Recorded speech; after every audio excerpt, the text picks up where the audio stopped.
Shalom Aleichem, parachat de la semaine, parachat Vayeshev. La paracha nous apprend quoi Yosef avait été jugé par ses frères de la peine de mort. Alors qu'il s'apprêtait à le tuer, Réhouven, un des frères, proposa de jeter Yosef au fond d'un puits peuplé de serpents et de scorpions, dans le but de le sortir discrètement à l'insu de ses frères. Une question se pose. Si Réhouven voulait sauver son frère, pourquoi n'a-t-il pas préféré essayer de dissuader ses frères à revenir sur la décision? Ça y est, cessons notre plan. C'est dommage, il ne faut pas le tuer. Pourquoi il n'a pas agi ainsi? La réponse, nous pourrons l'obtenir au travers d'un des messages véhiculés par la fête de Hanouka. C'est quoi Hanouka finalement? C'est la victoire des Hashmonaïm sur les Grecs.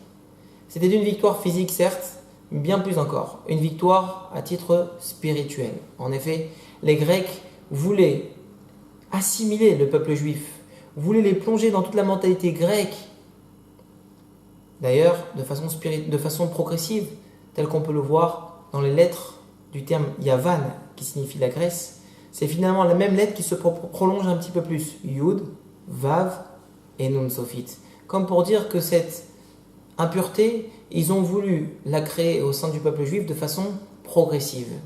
Eh bien, les Hashmonaïm ont gagné cette guerre, ont restitué la Kedusha dans le Beth Amikdash, dans le temple, et ils ont allumé la Menorah. Du coup, lorsque nous allumons notre Hanoukia à nos fenêtres, eh bien, le message que nous faisons transmettre au public qui regarde de l'extérieur cette Hanoukia, c'est un message d'ordre spirituel. Et bizarrement, les Chachamim ont situé que ces lumières, nous les allumons de façon progressive. Chaque jour, une lumière supplémentaire.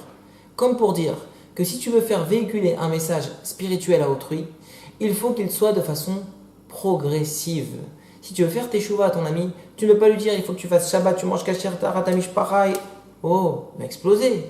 Je suis à chueur. Donc tu lui diras plutôt, si tu veux commencer à faire Shabbat, commence à faire le kiddush, commence à allumer les nérotes, et doucement, et fume un peu moins de cigarettes par Shabbat, etc.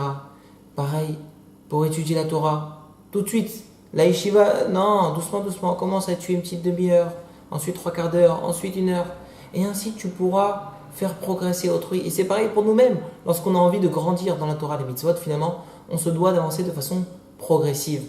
Sans quoi, si on met trop le paquet d'un coup, eh bien la chute risque d'être aussi spectaculaire.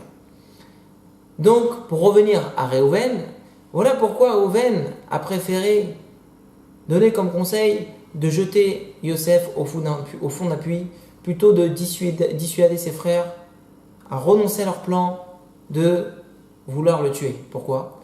Parce que les frères n'auraient jamais écouté ce message.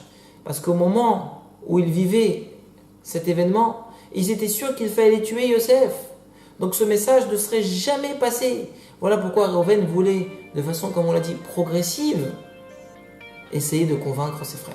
Donc face à Kadosh Baruch Hu, qu'on suive ce chemin, à savoir d'avancer de façon progressive et faire avancer les autres également de façon progressive. Ainsi, nous bénéficierons, dans Hashem, d'une tchouva shlema et de toutes les brachot. Amen et amen. Shabbat shalom.